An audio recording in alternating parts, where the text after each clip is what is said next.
নমস্কার বন্ধুরা, আমি চলে এসেছি আপনাদের সামনে আজকে নতুন একটা রেসিপি নিয়ে। আজকের আমি আপনাদেরকে বানিয়ে দেখাবো রুই পোস্ত। ঘরে থাকা সামান্য কিছু উপকরণ দিয়ে কিভাবে এই রুই পোস্ত বানাবেন তাহলে সেটা দেখে নেওয়া যাক। রেসিপিটা বানানোর জন্য আমি এখানে 5 পিস রুই মাছ নিয়েছি। ম্যারিনেশনের জন্য মাছের গায়ে দিয়ে দিলাম পরিমাণ মতো লবণ আর হলুদ গুঁড়ো দিয়ে খুবই আলতো হাতে মাছগুলোকে ম্যারিনেশন করে রেখে দেব 5 মিনিটের জন্য।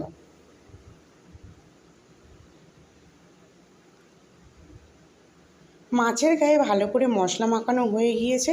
ততক্ষণে আমি একটা ননস্টিক কড়াইয়ে দিয়ে দেব সামান্য পরিমাণে সর্ষের তেল গরম করতে। তেল গরম হয়ে গেলে তার মধ্যে আমি দিয়ে দেব সামান্য পরিমাণে হলুদ গুঁড়ো, যাতে মাছ ভাজার সময় গায়ে তেল ছিটকে না আসে। এবার একে একে ছেড়ে দিচ্ছি মাছের পিসগুলো তেলের মধ্যে ফ্রাই করে নেওয়ার জন্য। এই রেসিপিটা বানানোর জন্য মাছগুলোকে বেশি ফ্রাই করলে চলবে না, খুব হালকা ফ্রাই করে নিতে হবে।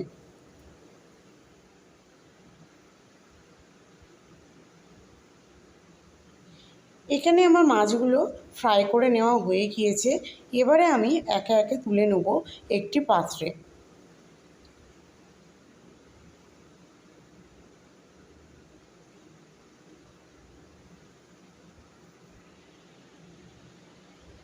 এই রেসিপিটা বানানোর জন্য আমি একটা পেস্ট তৈরি করে নিয়েছি।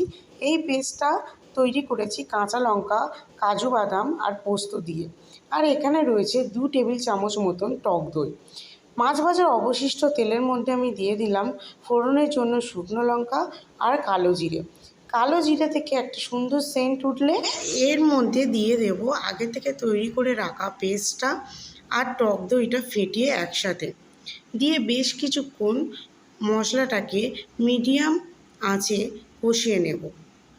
মশলাটা যাতে না চুঙে যায় সেই জন্য দিয়ে দিলাম সামান্য পরিমাণে জল।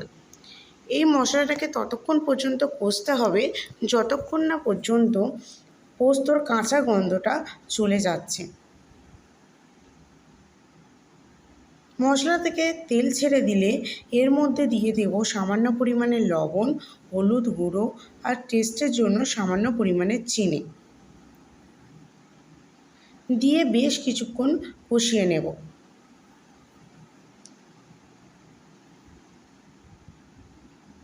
এখানে মশলাটা ভালো করে কষানো হয়ে গিয়েছে। এর মধ্যে এবার আমি দিয়ে দিচ্ছি গ্রেভির জন্য প্রয়োজন মতন জল।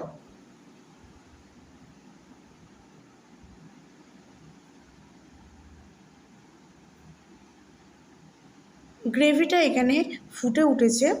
এবার এর মধ্যে আমি ছেড়ে দেব একে একে ভেজে রাখা মাছগুলোকে।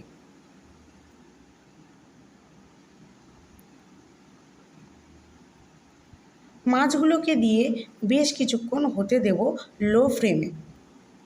এখানে আমার রেসিপিটা কমপ্লিট হয়ে গিয়েছে। এবার নামিয়ে নেব একটি পাত্রে। নামিয়ে নিয়ে এর উপর ছড়িয়ে দেব সামান্য পরিমাণে সর্ষের তেল। যদি আমার এই রেসিপিটা আপনাদের ভালো লেগে থাকে তাহলে চ্যানেলটাকে সাবস্ক্রাইব করে দেওয়ার অনুরোধ রইল আপনাদের।